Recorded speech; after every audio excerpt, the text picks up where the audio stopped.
Olá, boa noite. Tudo bem? Eu sou Maíra, junto com Átila Bertolcini, Matheus Freitas e Jonas Leite, coordenamos o projeto Meros do Brasil, que é realizado pelo Instituto Meros do Brasil, em parceria com mais 9 instituições ao longo da costa brasileira, com a Universidade Federal do Pará, Universidade Federal de Pernambuco, Universidade Federal de Alagoas, Movimento Cultural Arte Manha, Universidade Federal do Espírito Santo, a Associação Amigos do Museu Nacional, ONG Instituto Comar, Instituto de Pesca de São Paulo, Museu Capão da Embuia, no Paraná. E bem-vindos todos. Hoje a gente vai receber um convidado bastante especial, pesquisador Chris Malnowski, norte-americano, que está aqui, né? Acabou vindo para cá, para um evento do projeto, acabou ficando por aqui mais uns dias devido ao coronavírus. Sejam bem-vindos todos, vou chamar o nosso convidado agora, e logo em seguida vou explicar como é que vai funcionar a nossa live, tá bom? Hi, Chris! Oi, boa noite, Maíra e pessoal. Estou feliz por estar aqui. Obrigado, Projeto Meros do Brasil, pelo convite. You did great! Thank you so much for accepting our invitation. Thank you very much, Chris. It's a pleasure to have you here. Obrigado, pleasure is mine. Vou apresentar também o Leonardo Bueno, que é nosso coordenador em Santa Catarina, pesquisador do projeto, e ele vai fazer a tradução, a tradução das respostas do Chris. Então, a gente vai ter essa super ajuda, esse super help aí hoje também, tá? Eu vou começar com uma apresentação do Chris, para todo mundo saber quem ele é. O tema da live de hoje é Meros Além das Fronteiras, né? Então a gente vai conversar um pouquinho e entender um pouquinho como é que funciona ou como é que está o status de conservação do mero nos Estados Unidos através da pesquisa que o Chris e o grupo de pesquisadores com quem ele se relaciona tá desenvolvendo também, tá? E lembrando que o projeto Meros do Brasil é patrocinado pela Petrobras, por meio do programa Petrobras Socioambiental. Isso permite que a gente possa fazer esse tipo de relações, coletar dados e desenvolver pesquisa de qualidade a longo prazo, tá bem? Então, gente, nesse papo de conservação marinha, preservação dos meros além das fronteiras, a gente recebe o Chris, né, que é doutor em ciências biológicas, estuda ecologia de peixes, divisão de nichos, eficácias de áreas marinhas protegidas, ecotoxicologia também e comportamento de padrões de desova. No doutorado, na Universidade do Estado da Flórida, ele trabalhou com a ecologia dos meros e foi aí que o Leco, que é o Leonardo Bueno, conheceu ele, encontrou com ele lá e nós começamos a desenvolver pesquisa conjunta, né? Projeto Meros do Brasil e Florida State University, trazendo para cá, para o Brasil, através do Leco, uma metodologia super inovadora e que daqui a 2 lives o Leco vai falar a respeito disso com a gente aqui também, tá? E o Chris agora está no seu doutorado, no seu pós-doutorado em pescas e ciências aquáticas na Universidade de Purdue, Indiana, trabalhando, entre outras coisas, com o impacto de microplástico nos ecossistemas. Se a gente tiver a oportunidade, né, a live de hoje é um pouquinho diferente, a gente vai fazer ela de uma forma mais lenta, mais devagar, né, para poder fazer perguntas e respostas que todos possam ouvir e aproveitar. Então, a gente, quem sabe, chega lá nos microplásticos. So, Chris, let's go? Let's go! Ok, então vou começar com a primeira pergunta, né? Nos Estados Unidos, gente, o mero é protegido há 30 anos, há 10 anos mais do que aqui no Brasil. Eu vou perguntar para o Chris quais são os efeitos relacionados à proibição, à moratória, que eles puderam observar nas últimas 3 décadas nos Estados Unidos e se houve alguma recuperação das populações. So, Chris, in the US, GG, Goliath Grouper, has been protected for 30 years. Exactly. What effects Yeah. What effects related to the moratorium have you seen in the past 3 decades? Has the population recovered? Do you have any indicators about that? Sure. So I think in order to discuss the recovery of the species, start by talking about the ecology of the species as a whole and their range. Então, para discutir a recuperação da espécie, a gente tem que levar em conta onde ela ocorre, né, todo o range dela, mas So the species itself historically has ranged from in the United States in the Atlantic, from North Carolina all the way through the Gulf of Mexico, through the Caribbean and down to South Brazil.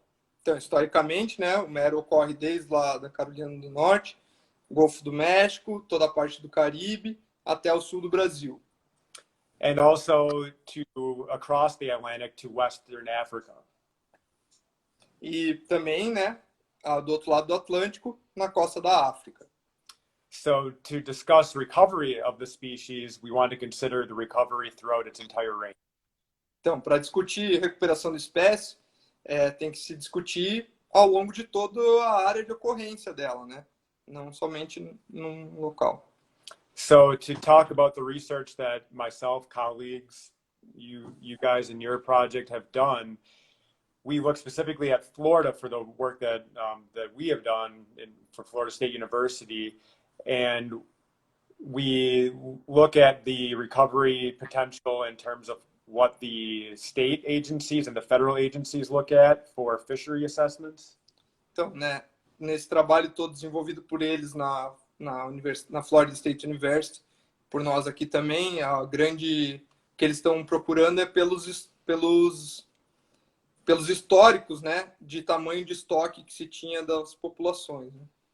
And when we consider stock assessment recovery, we're more considering the species as a fishery, so one that could be extracted lethally for consumption or some other purpose.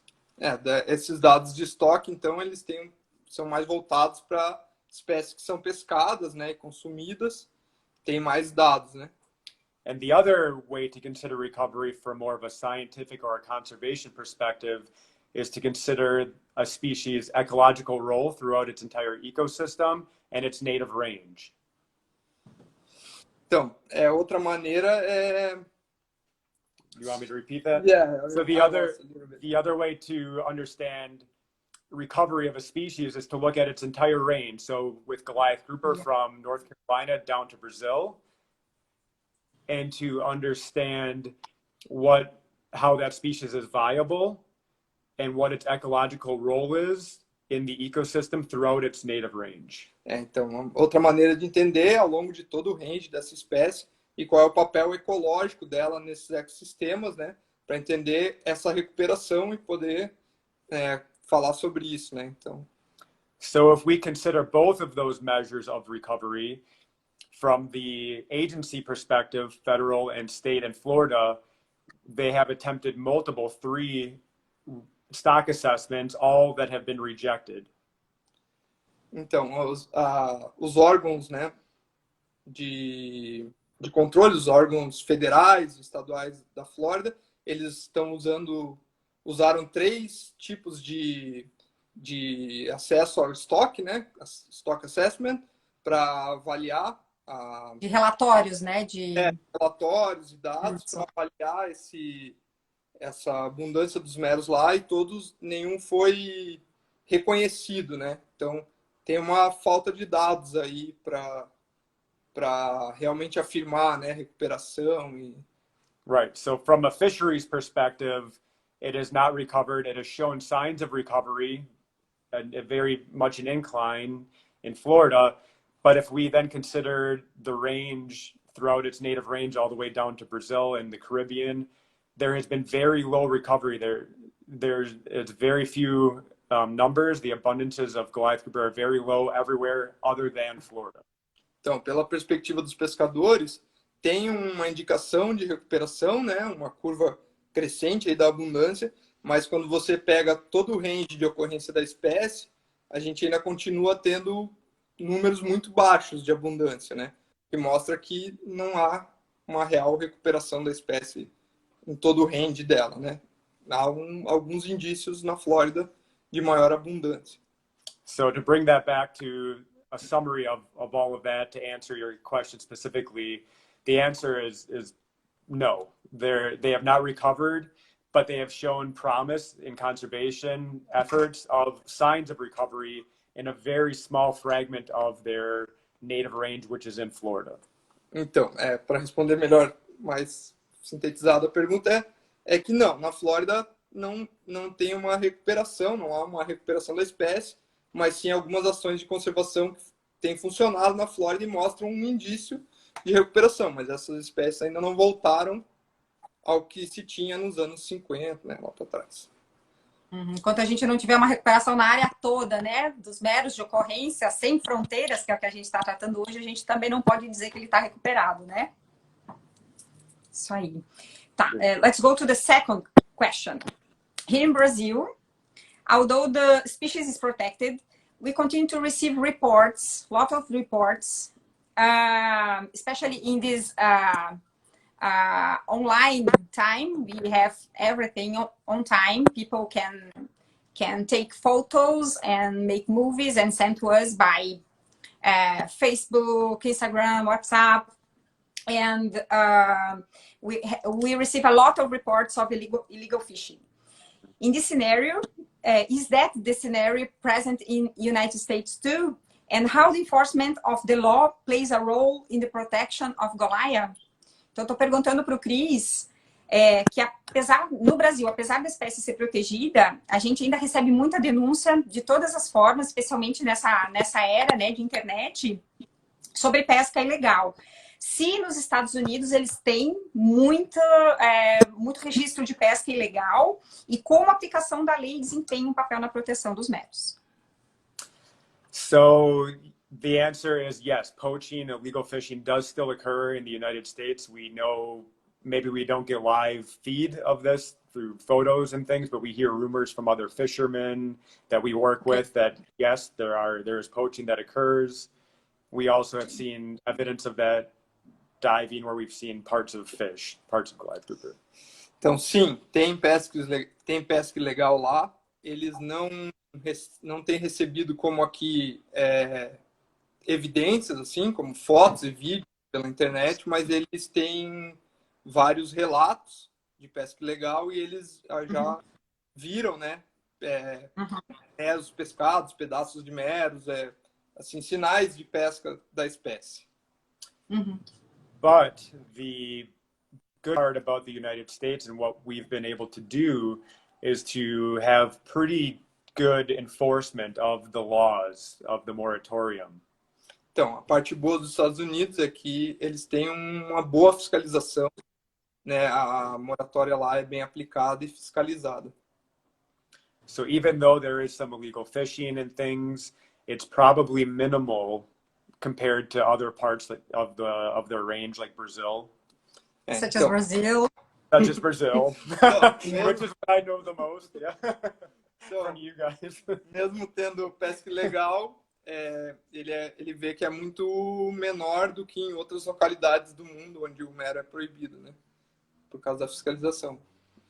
So what's interesting about the United States and our recovery in Florida as well is that some of the enforcement is easier there because a lot of the aggregations, the Goliath grouper, are pretty close to shore, at least on the East Coast, off of the East Coast of Florida.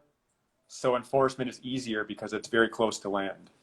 Então, uma das coisas boas lá é que as agregações dos meros eles estão perto da costa, principalmente no lado leste dos Estados Unidos, então isso facilita a fiscalização dessas agregações, né, a proteção das agregações para fiscalização. And I think different with our enforcement compared to like yours and other places is that commercial fishing for Goliath grouper, there's no real avenue for that because, or maybe there's no real avenue for that. O que ele vê lá de diferente, que é bom lá, é que não tem uma condição, não tem como os pescadores comerciais pescarem o mero, né? So if somebody were to try to sell a fillet, so like what can happen is oftentimes Goliath grouper will be filleted offshore, cut up, brought in and Yeah. sold. That probably happens here sometimes. In the United States, you have to bring fish in whole so that you cannot do that. Então, se o pescador comercial lá quiser vender o mero, ele não vai poder vender o mero filetado, porque eles têm ou cortado ou descaracterizado, porque eles têm uma regra lá onde o peixe tem que ser trazido inteiro para a costa. Então, se a fiscalização pegar alguém lá com peixe filetado, alguma coisa, vai ter problema. Então, os pescadores comerciais não conseguem descaracterizar para vender. So there's no way to sell. There's no way to sell. It would be Illegally. very difficult to sell legally.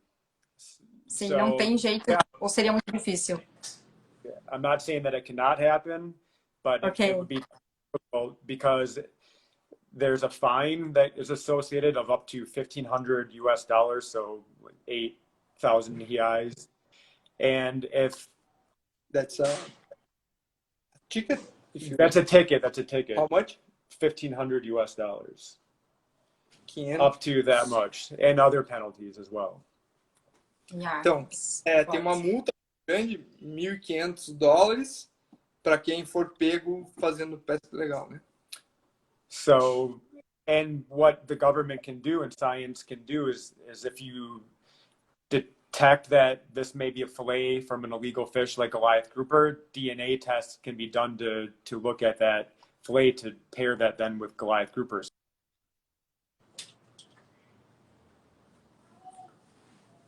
Por alguma fiscalização, se tiver um peixe filetado que traga alguma dúvida, essas amostras são mandadas para fazer DNA e aí essa pessoa vai, né, se for detectado que é um peixe legal, vai ser punida aí.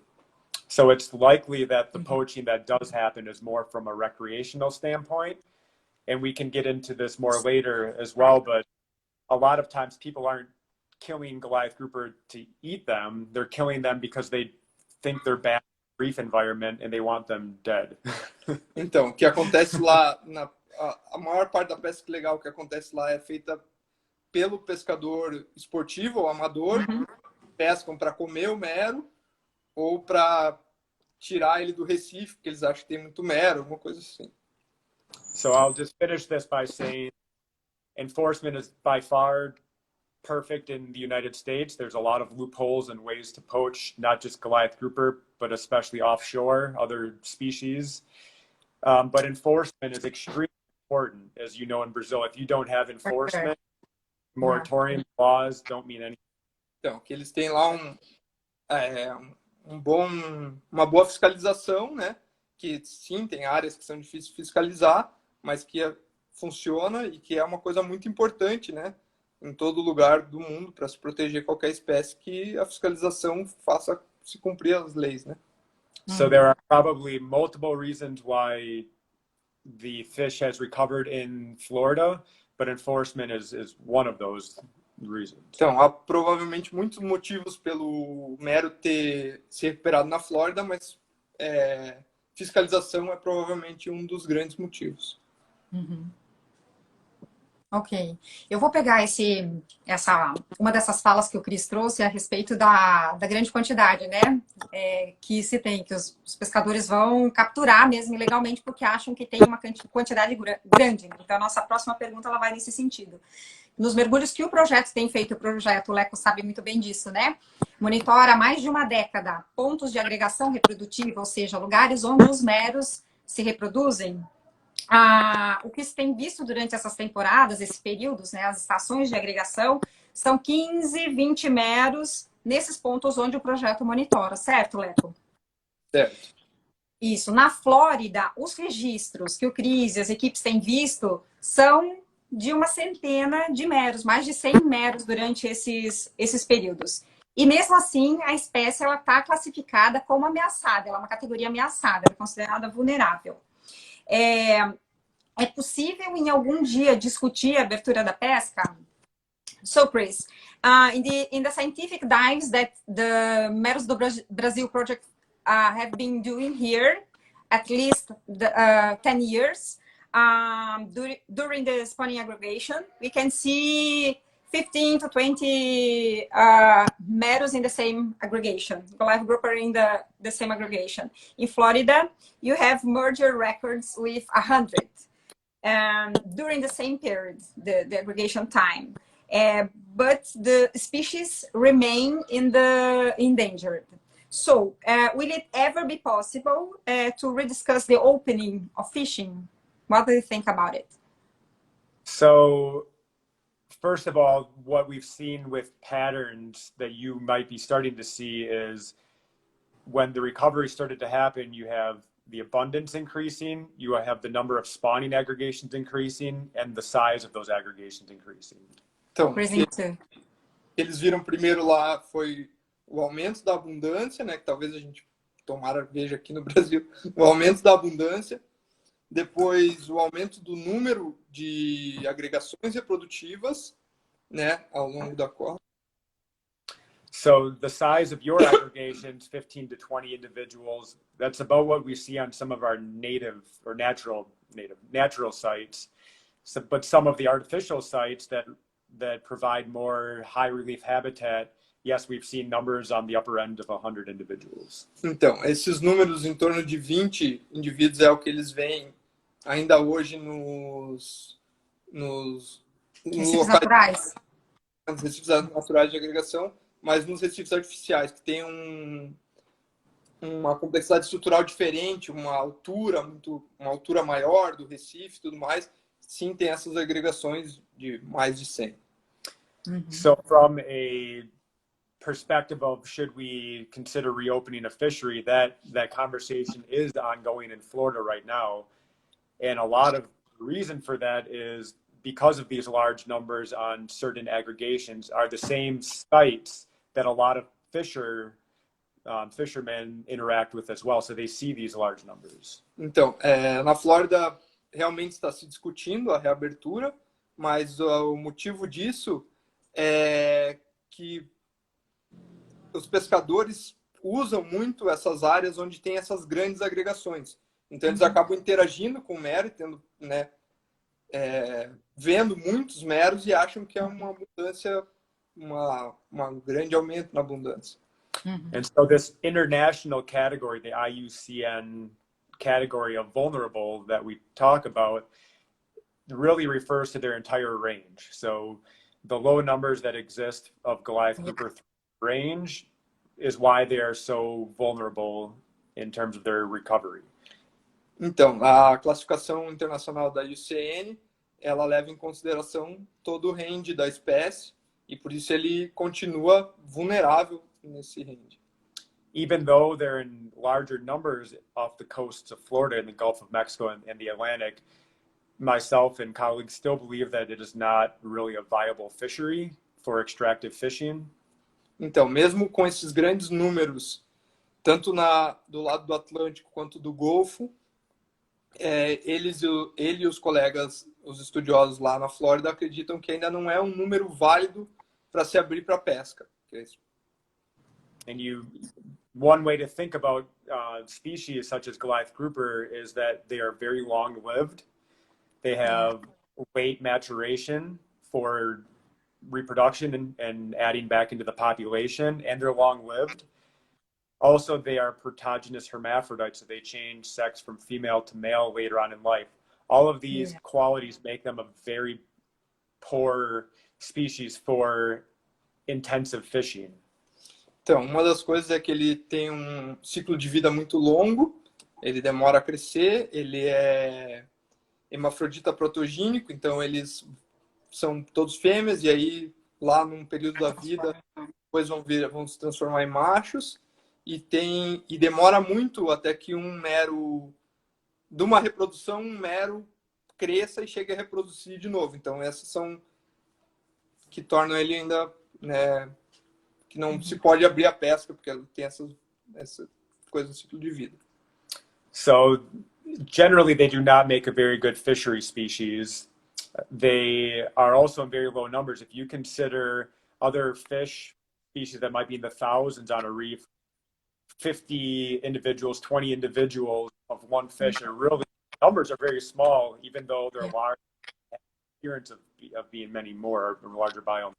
Então, eles não são mesmo, né? Eles não são uma espécie boa para pescarias, porque você vê outras espécies que têm milhares de peixes ali. E os meros vão ter ali 50, né, dezenas, ou, né? E mesmo que a biomassa seja maior, porque eles são muito grandes, eles não vão ser tão abundantes. And also, the population is still very young. Since their recovery for 30 years, really the individuals that we see in the population are only on average maybe 14 years old up to 20, early 20 years old that we've aged. So when we know that they can get to at least 37 plus years, we think much older. So we haven't even seen that sort of recovery yet in terms of age demographics. Então, essa recuperação que eles têm visto lá é de indivíduos muito jovens ainda, por volta de 14, 15 to... Somewhere in there, around Yeah, 15. around, very young still. Perto dos 15 anos de idade, dos meros. Então, não se tem uma recuperação de indivíduos já mais velhos. Eles não encontram. Os que eles fizeram as amostragens e fizeram as leituras de idade estão por volta dessas idades, muito novos ainda. We also saw over the course of this recovery an increase in abundance, but in the last 10 years or so, we've actually seen a decline in that population abundance. Então, eles mesmo vendo esse aumento na abundância, eles acabaram vendo um declínio. Had a decline? A slow decline, yeah. Um pequeno declínio, né? Ao longo desses anos, eles viram essa abundância crescer, mas também já mostrou um pequeno declínio. We think that a lot of this is attributed to reoccurrence and higher occurrence of cold snaps and also red tide events, so harmful algal blooms that are occurring and killing a lot of the juveniles, even adults in the population. Então, eles acham que esses pequenos declínios eles estão relacionados a águas geladas, então eles têm uns eventos de águas geladas ressurgirem rapidamente na costa, matando esses indivíduos, e marés vermelhas também. Então, infestação por algas e que acabam matando, na maioria, juvenis, mas também acabam matando indivíduos adultos. So this shows that aside from fishing and opening up fishing for this species again, they are also very vulnerable to these other effects that are related to human impacts as well. Então, mesmo eles são vulneráveis, né, a outros aspectos que não é só a pescaria, né? Então, a abertura da pesca não seria sustentável, porque outros forçantes ambientais, né, podem estar interferindo na população. So it's likely these conversations will continue because of the interaction with these large fish, but again, I'll reiterate that it is likely that this species should not be considered for a fishery species now or for some long period of time. Então, provavelmente essas discussões de reabertura vão continuar acontecendo pela interação dos pescadores com essa grande espécie e essas abundâncias, mas que ele acha que essa espécie não deve ser considerada a voltar a ser pescada, então talvez nunca. Certo. Eu esqueci de falar também, pessoal, vocês podem fazer as perguntas aqui em português ou em inglês. No final a gente vai passar as perguntas também, como a gente tem feito, né? Quando faltar 15 minutos para encerrar a live, a gente vai voltar as perguntas para o Chris também. As que a gente não conseguir responder, a gente sempre responde e deixa lá no nosso feed no Instagram também, tá? Então a gente vai voltar aqui tranquilamente. A pergunta seguinte para o Chris, ela estava um pouquinho relacionada com essa que ele acabou de responder também, tá? Mas eu vou refazer ela para a gente tentar ver um panorama mais alto, né? Mais amplo, já que o Chris trouxe essa questão da informação de que a gente não pode avaliar uma espécie só pela distribuição regional dela, né? Então, o que essa recuperação local representa em termos de conservação a nível mundial, já que é uma espécie que ocorre dos dois lados do Atlântico, né? E como ele vê a diferença de categorização de ameaça entre os países, né? Porque são categorias que são internacionais, né? A IUCN tem uma categoria, que o Cris já falou que, né? Ela é É um olhar do todo, mas não regional, tá? So, Chris, what does this local recovery represent in terms of conservation worldwide? And how do you see the different and treat categorization between the other countries and in the United States? So I think that the recovery that we've seen some potential for is actually a conservation success worldwide. It shows that if the right measures are put in place, we do have a chance to recover some species like the Goliath grouper. Então, o que ele viu lá é sucesso de recuperação na Flórida que funcionou, né? É caso que funcionou. It shows that it is working. Yeah, que funciona, que está funcionando. Que eles têm feito lá nos Estados Unidos. So we need to remember that this species, throughout its entire range, Florida included, was fished to near extinction levels before the moratorium. And so coming from that to some amount of recovery where we're even considering reopening this again shows that there is some conservation success. Então, como essa espécie saiu quase do nível zero, né, está praticamente quase extinta, e foi a ponto de se discutir reabrir a pesca de novo, realmente mostra sucesso na conservação da espécie. We've also, in the last few years, gone from an international category of critically endangered to vulnerable when we've reconsidered considering what's going on in Florida compared to the rest of its range. Então, também internacionalmente, né, a espécie saiu de criticamente ameaçada para vulnerável, por causa do sucesso que aconteceu lá, né? So if we can try to understand in conservation with Goliath grouper, other species, the things that have worked, then we can try to mimic that and do those same efforts in other places and maybe have similar successes. Então, se a gente pegar esse caso de sucesso que funcionou lá para mero ou para outras espécies e replicar em outros lugares do mundo, então isso é uma coisa que pode funcionar, né? So I would say our efforts are far from over. We're just starting this process, but this shows that there is promise in these conservation efforts that if we continue, at least some species can be helped. Que os esforços eles estão longe de acabar, mas que é me perdi um pouco, mas que é como se fosse uma boa receita, né, que se aplicada em outros lugares. Sim, pode ser aplicada em vários lugares, né? E isso a gente pode pensar também que, por exemplo, na costa da África, a gente tem muito pouca informação, né? In Africa, we have so few information about Goliath grouper, and we need to think in this way that you said. We need to picture all the figure to know what's going on. Is that right? There's a lot of information, ecology of the species we still do not understand. We need to... tem muitas ainda partes da ecologia e da biologia da espécie que a gente não entende, que a gente precisa entender. There are things we need to understand for full recovery in terms of their genetic structure, how related they are, where they're going and where they're coming from.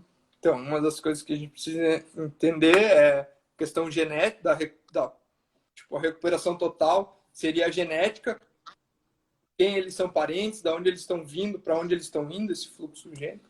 Why they can recover in some areas and not others, where the populations are sinks, where their sources. Porque eles conseguem se recuperar em algumas áreas e em outras áreas não. Aonde tem fontes, né, que exportam meros, e aonde tem os lugares sumidouro, onde então esse pool genético desaparece, né? Parece. For example, we know one of the reasons why the recovery has been occurring in Florida is because we still have the southwestern portion of Florida has still very healthy mangrove nursery habitat for the juveniles for their time spent there. Então, uma das coisas que eles sabem lá que ajudou a recuperação na Flórida é que eles têm mangues muito saudáveis no lado sudoeste da Flórida e que são os habitats berçários que o mero precisa, e isso foi uma das coisas que ajudou essa recuperação lá. And this is habitat that we need to understand in terms of not only the structure for the fish to feed and to use as protection, but also the water quality, the pollution in these areas, the dissolved oxygen, the salinity levels all have to be such where it can support a viable health population of juveniles and adult. Então, os mangues são habitats que a gente ainda precisa entender bem, não só a parte estrutural para abrigar os merinhos ali, mas também qualidade da água, poluição, impactos que vem ocorrendo, para que esse mangue tenha potencial, tenha tudo que precisa para sustentar, por exemplo, a recuperação de uma população. So we continue to learn, and the more we learn about how laws, enforcement work to recover these species, how habitat is important, human impacts, then we can start to really put together how can we really recover this population, this species throughout its entire range. Então, a gente continua aprendendo, né, como a fiscalização funcionou, ou como os mangues precisam ser bons, e o que precisa ser aplicado, né, ao longo do range da área de ocorrência da espécie para que a gente consiga uma recuperação dela. Ok. O Cris já falou um pouquinho disso também. Porque atualmente nos Estados Unidos tem uma tentativa, né, por parte de um setor, do setor pesqueiro, com essa impressão de que existem muitos meros, né, que ele já falou, de reabrir a pesca dos meros. Em um artigo científico publicado na Fisheries recentemente, né, 2019, o Chris, que é coautor, ele fala de uma série de razões, não só aquelas que ele trouxe para a gente até agora, mas para que essa abertura não aconteça. Então, vou perguntar para ele quais são os motivos para que a captura, além daqueles que ele já colocou, obviamente, continue proibida. So, Chris, currently there is an attempt on the part of some fishermen, né, to reopen the fishing of Goliath grouper in the United States. In a recent paper published last year in the Fisheries, you and the authors told us that there are many reasons why this shouldn't happen. Which are the reasons besides that ones that you already told us? Yeah, so a large part of the reason why there's such an effort to reopen the fishery right now is predominantly misinformation in the way that fishermen view Goliath grouper on the reefs. Então, uma das grandes razões deles quererem abrir a pesca hoje é a falta de informação e a forma como os pescadores veem, né, nos recifes. Whereas scientists, conservation biologists see Goliath grouper as a positive thing on the reefs, which they are because it's a native species that is coming back to these reefs. Fishermen see them as the opposite. Not all fishermen, but some fishermen see them as that they see them as a nuisance on the reefs. Como a ciência vê o mero como uma coisa boa, voltando aos recifes, né, em grandes abundâncias, cumprindo seu papel funcional e ecológico ali. Os pescadores veem isso, entendem isso de uma outra forma, como sendo uma espécie muito abundante, causando impacto a essas áreas. So we think a lot of the fishers or people that have negative experiences with Goliath grouper on the reefs are probably newcomers to these areas. They're younger individuals. Então, eles veem essas pessoas que têm problemas com o mero como pessoas novas, new fishermen. Yeah, correct. Like, como novos pescadores que estão chegando ali agora e se deparando com essa abundância e tendo problemas. And this is because in ecology, we have a principle called shifting of the baseline. So whereas older fishermen that saw Goliath grouper on these reefs before they were fished to near extinction and know that they're a good part and a natural part of the reef system, newer individuals have a shifted baseline, whereas their first appearance of these reefs are that there were no Goliath grouper, and now they're coming back. So they are now blaming Goliath grouper for the loss or lack of fish that they have interest in catching. Então, na ecologia a gente tem um termo que chama shift baseline, que seria a linha de base, né? Que é como as pessoas... Síndrome dos pontos de referência dinâmicos, a gente chama, né? Aqui no Brasil, isso. Pontos de referência, né, desses pescadores. Então, os pescadores mais antigos que viram o mero antes dele ter essa abrupta queda, né, na abundância, até quase a extinção, eles tinham um ponto de referência de quanto era um recife com uma grande abundância de mero. E essas pessoas que chegam agora novas na pesca, elas se deparam com uma quantidade de mero e eles têm um ponto de referência diferente. Então, os caras que começaram a pescar quando o mero estava numa abundância muito baixa, eles acham que aquilo deveria ser o normal e não o que se vê. So, of course, humans are primarily responsible for the overfishing and removing of other grouper, other snapper from these reefs. But, well... Então, pulei essa parte na outra fala. E aí eles acham que essa grande abundância do mero é o que está interferindo no recurso que é alvo deles, que seria como caranhas e garopas. E agora ele falou que o grande culpado, na verdade, por não ter uma abundância grande de garopas e caranhas, como costumava ter, é o próprio homem que está pescando, né? Sobrepescando essas espécies lá. E não uma grande população de meros. Não uma grande população de mero. But of course, we also tend to remove ourselves from the equation of being responsible for this loss of other species, other reef fish. So the tendency is then to blame Goliath grouper, these newcomers, for the loss of these species, not ourselves. Então, a tendência é a gente se retirar dessa equação, né? O homem se retirar dessa equação e culpar, então, algum outro fator, no caso, os meros, pelo sumiço dessas outras espécies. So this misinformation, this misperception of what's actually happening is partly to blame for why fishermen want to reopen this fishery for Goliath grouper. Então, essa falta de informação, ou essa diferente perspectiva, modo de ver as coisas, é um dos culpados pelos pescadores quererem reabrir a pesca do mero lá. So, and yeah, so that's a primary reason for what's going on in the negative. Like the other one is there are interactions with spearfishers and people on the reefs, right? So Goliath grouper are large predators, and they will take food that's dangling in front of them in the way of a speared fish or somebody's caught catch.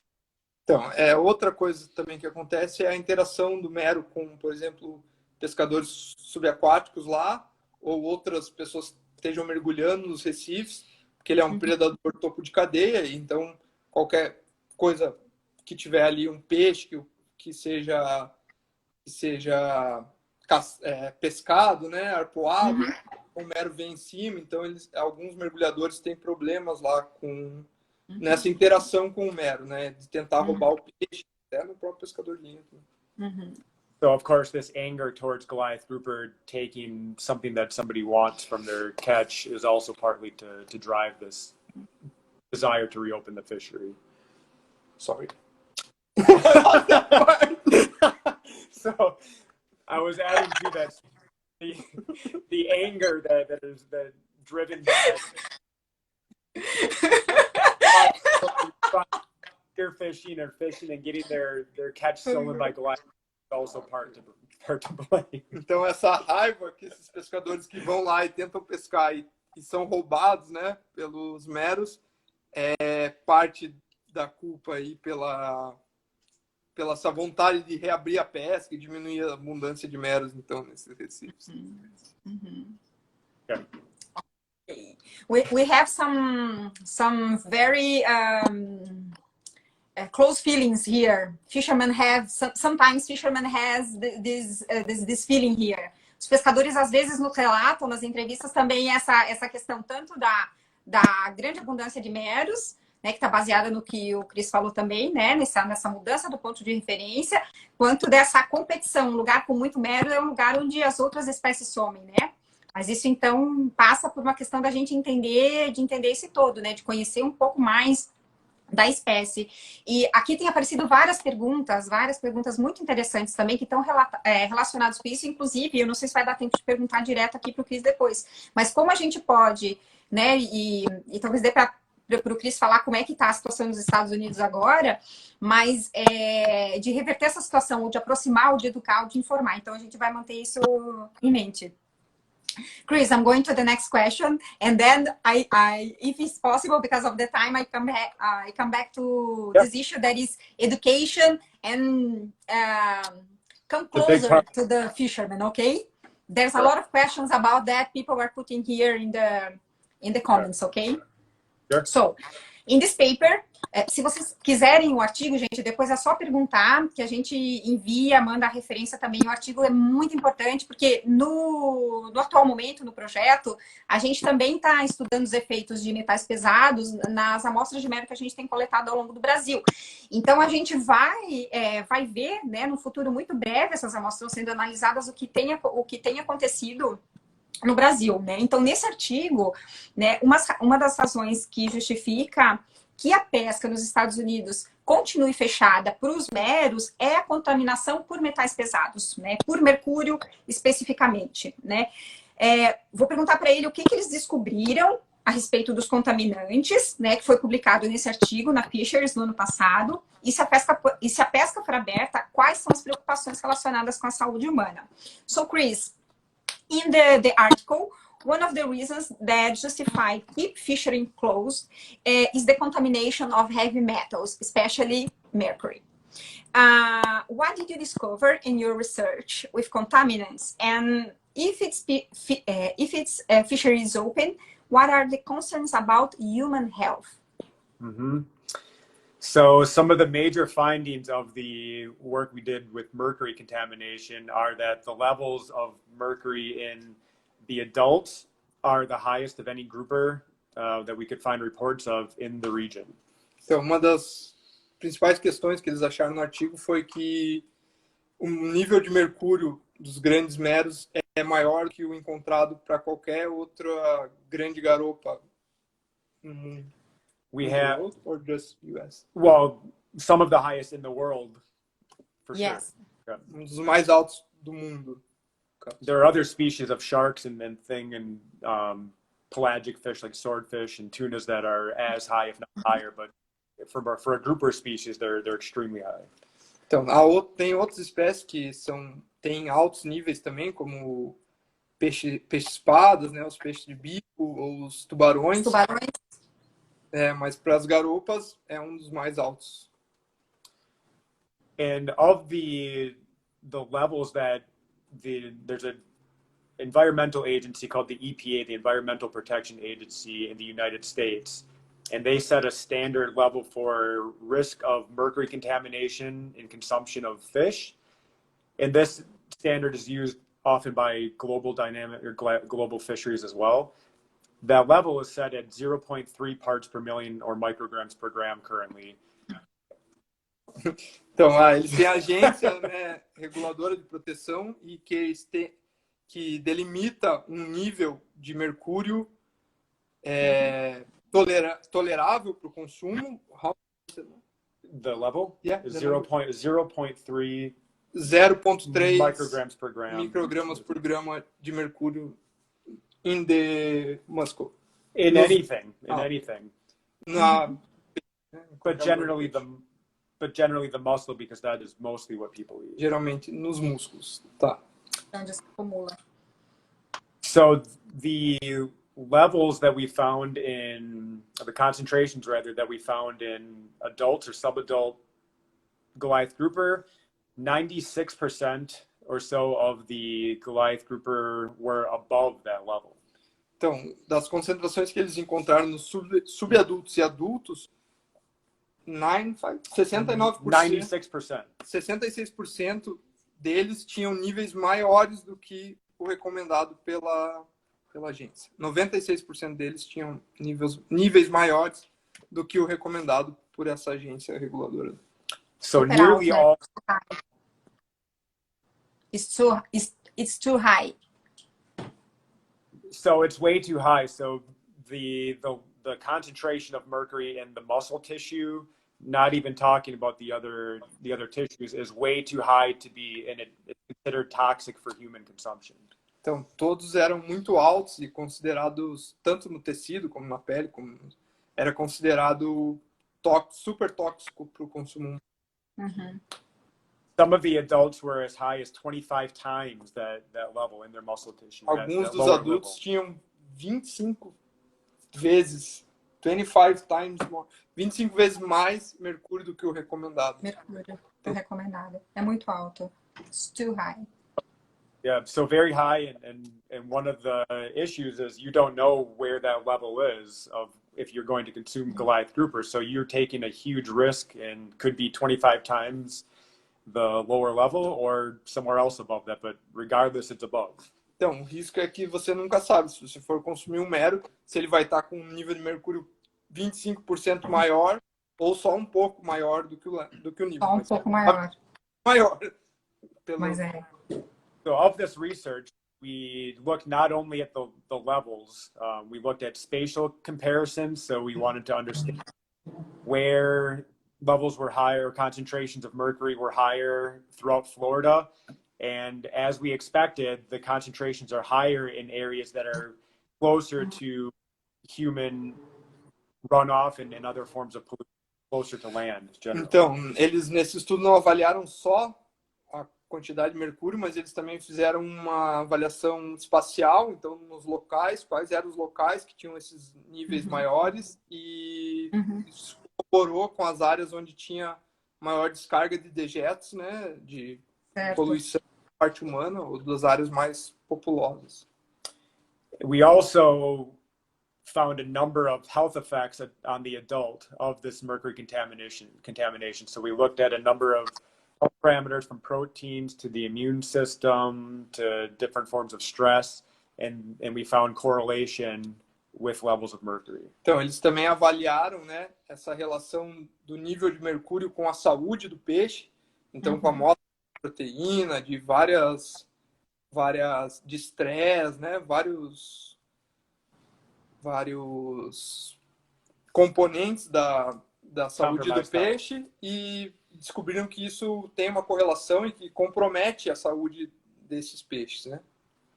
But probably the most relevant issue that we found related to their potential recovery is that the levels of or the concentrations of mercury were very high in their eggs.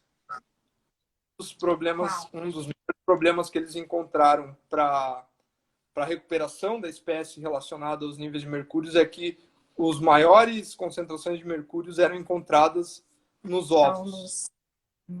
In fact, these concentrations were so high, they were, again, some of the highest reported in any fish or in any other grouper, and also so high that above the EPA's level of risk for consumption, so you couldn't even eat the eggs if you wanted to. Então, esses níveis eram assim tão altos que eles, inclusive, mais altos do que o que se pode comer e mais alto do que a maior parte das espécies, né, contaminadas. Of course, the biggest effect of this is on reproduction viability of fertilized eggs and offspring. So this could have major implications for reproductive effects. Então, um dos maiores problemas é que seria a fertilidade desses ovos, né? E a viabilidade das larvas e dos alevinos, né? Com esse nível de contaminação. So those are the three main points then. So the mercury was very high in Goliath grouper. It showed health effects on the adults and huge potential for reproductive effects because of the high concentrations in their eggs. Então, esses eram os pontos principais, então, a alta concentração de mercúrio afetando a saúde dos adultos e a alta concentração nos ovos, então, afetando provavelmente o sucesso reprodutivo, né, a viabilidade reprodutiva. Also high concentration in their sperm. E também a alta concentração não só nos ovos, mas também no esperma. And the concentrations were so high again in their muscle tissue that we wouldn't want to expose people to their fillets or their muscle to be consumed because it could have very drastic harmful effects on humans as well. Então, na parte dos músculos, né, que é o que a gente come do peixe, era tão alto que eles também não querem reabrir para não expor as pessoas a essa grande carga de mercúrio que pode afetar a nossa saúde, né? So, Chris, we have 5 minutes to the end. So, can you focus on the prejudices, the problems associated to the consumption of the Goliath Grouper meat? Né? O Chris focar, a gente está com 5 minutos para fechar. Provavelmente não vamos responder as questões, mas como esse é o nosso ápice, assim, o ponto mais importante, né, que a gente quer trazer informação para as pessoas, assim, quais que são os principais. A gente já viu, né, que tem problemas nos meros, assim, problemas que botam a conservação do mero em xeque, a contaminação, né, pela descarga que vem pelos fios, principalmente. E no caso do consumo, quais são os principais problemas? Porque essa é uma questão de saúde pública muito séria. So you want me to speak more to the effects? Yes, about the problems in human health, the main problems, the crucial problems that you found. So I don't personally study human health, but we can draw conclusions based on those health officials that have looked heavily at mercury contamination in humans. Então, ele não estuda, né, os efeitos em humanos, ele não estuda a parte humana, mas ele pode supor algumas das coisas que podem acontecer pela contaminação. And what we know is that the concentrations and the exposure that people would have, the concentrations of mercury that exist in Goliath grouper could have very drastic health effects for human consumers. Então, o que ele sabe é que a exposição dos humanos a esses grandes níveis de mercúrio pode sim causar efeitos na saúde humana, com certeza. In adults, these effects range from cognitive effects to endocrine effects, so hormone levels and then things like that. Cardiovascular disease and Alzheimer's have also been linked to mercury concentration. Então, os efeitos podem ser tanto mentais, né, atrapalhando a parte mental, como a parte hormones, a parte hormonal também pode ser afetada e também pode estar relacionado com doenças cardíacas e até Alzheimer. And similar to fish and what we talked about with reproductive effects on fish and with their eggs and sperm, that is probably the most concerning things when humans consume mercury and other heavy metals is the effect on their offspring, their children, their developing fetuses. Então, como nos peixes, esse alto nível de mercúrio pode afetar a reprodução, uma das maiores preocupações no humano é afetar os bebês, né? Então, as crianças que nascerem de pessoas que consumem... Mas consumam espécies contaminadas, passam a contaminação para os filhos. Oftentimes, adults are not necessarily affected or show symptoms of mercury poisoning, but their fetuses and developing children can have extreme cognitive and developmental effects. Porque algumas vezes os adultos não vão mostrar sintomas pelo consumo de mercúrio, mas as crianças, né, os filhos dessas pessoas vão ter problemas cognitivos, podem apresentar uma série de doenças. And this is not something that's not that only happens with extreme cases. There have been long-term studies showing children that were exposed to mercury through development or as young children have learning disabilities later on in life. Então, isso não é uma coisa restrita só a casos extremos de alto consumo, mas que crianças onde durante a gestação e os pais consumiram carne contaminada. Não precisa ser uma carga muito grande, mas que isso vai gerar problemas no desenvolvimento da criança. So damage So early. Chris, we have just one final minute. I think to thank you so much for being here with us. That was a huge gift.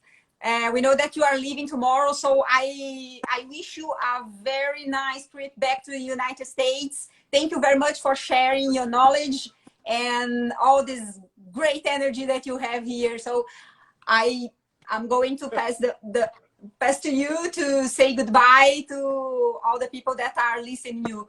Então, estou agradecendo ele por tudo. A gente tem meio minutinho aqui. Pessoal, obrigada. Desejando uma boa viagem para o Chris, que ele volta para os Estados Unidos amanhã. Thank you so much. Obrigado. Acho que isso não precisa traduzir. Obrigada, Cris. Obrigada, Leco, pela tradução. Pela tradução também, tá, pessoal? Depois essa live fica disponível lá no IGTV do Mero. Semana que vem a gente volta falando de biologia da conservação. Chris, thank you very much. Cris, muito obrigada. Obrigada, Leco. Obrigada, equipe de comunicação do Mero, que deu uma super ajuda. Tchau, pessoal. Tchau, galera.